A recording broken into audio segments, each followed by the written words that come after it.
Okay, so I just made the world's healthiest and one of the best tasting pizzas I've ever had in my life. And what's unique about this is a couple of things. Number one, I'm using only raw cheese. So I've got raw goat's milk cheese and raw mozzarella. So that's excellent because pasteurized cheese causes inflammation and leaky gut syndrome, and all those things activate your fat programs. But most importantly is the crust. I've been working really hard to get this crust right. This crust is made with no grains, so no wheats, no spelts, nothing. It's made with cauliflower, onions, egg yolks, psyllium husks, and a little bit of salt. Now, why is it important that there's no grains in the crust? Well, as we know, grains can cause inflammation in your stomach, it can cause leaky gut. Both of those things activate your fat programs and increase your toxic load and overwork your immune system. And they elevate your insulin levels, and insulin's the fat-making hormone, and eventually you develop insulin resistance, where you totally lose the ability to burn fat, which many of us suffer from when we're living in a modern-day world with our modern-day stresses and modern-day food. So when you can make something that's just real foods and doesn't have processed foods like grains, it's awesome. So the recipe I'm giving you will make 4 pizzas, but I just made a quarter of that recipe to just make 1 pizza, and the pizzas are 10 inches or 25 centimeters basically. And one of the keys to making the pizza crust right, by the way, I sort of discovered this tin. If you can see, it's got holes in it and it comes out. Now, it's kind of a non-stick thing, which is not great because there's some, chemical non-stick thing is not the best thing in the world. But you only use it for a little while. You only use it on one side. Once you make the dough, you put it on for one side so that it'll become crispy and non-stick, and then you can turn it over and put it on a pizza stone, and you can finish it on a pizza stone. So just one side of it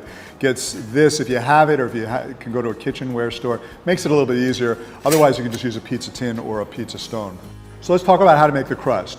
So the way I make the crust is I combine a cauliflower and an onion, and I put it in a food processor, and I blend it until it's a real fine powder. So you might have to mix it up a little bit and blend it and mix it and blend it a couple of times until you get it to it's a nice, real fine powder.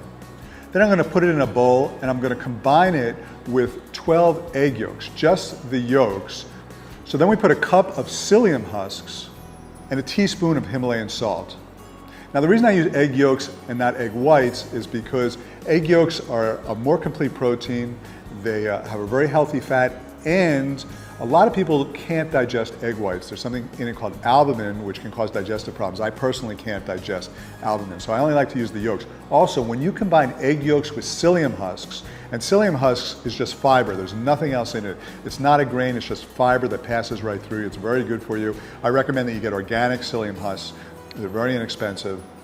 But when you combine egg yolks with psyllium, it binds really, really well, so it gives you a crust that holds its own, that looks very much like a regular crust.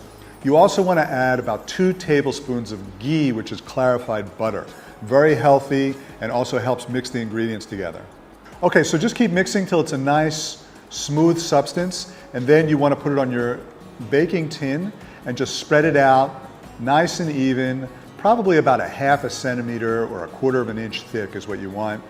And then once that's all spread out, you want to put it in the oven. So I'm putting it in the oven at a very high heat for a short time. So I'm preheating the oven for 250 degrees Celsius, which is about 480 Fahrenheit, and then putting it in for about 10 minutes until it's nice and golden brown. Once it's golden brown, I take it out and I'm going to flip it over and I'm going to put it back in the oven for another 3 or 4 or 5 minutes till that side's golden brown. And then I take it out, and now you're ready to make your pizza. So with your pizza toppings, you can combine any ingredients you want. You don't necessarily have to put any meat in there because there's a lot of eggs in there, so there's lots of protein already. So you just want really healthy, tasty vegetables. Preferably you want to use a pasta or a pizza sauce that's organic and doesn't have any sugars or artificial colors or flavors. And what I'm doing with this particular pizza is I'm putting a little bit of pasta sauce, and then I'm going to put a little bit of lettuce, and then throw in some tomatoes, maybe some mushrooms, onions, a few sweet peppers or capsicum, maybe put a little bit of avocado, and then I'm going to put raw goat's cheese and a little bit of raw mozzarella. And then I'm going to top it with a little bit of brewer's yeast. Now brewer's yeast is very high in B vitamins and it's got a nice cheesy taste. You don't have to put that in there. Any of these toppings are totally optional. The real beauty of this pizza are 2 things. One is the crust that we made, That's the real, to me, huge breakthrough. And then the other is to use raw cheese. When you combine those things, you got a really, really healthy pizza. The rest, you can put whatever you want, just make it your own. When I'm making pizza for kids, I like to let them design their own pizza because then they're going to be more engaged in it.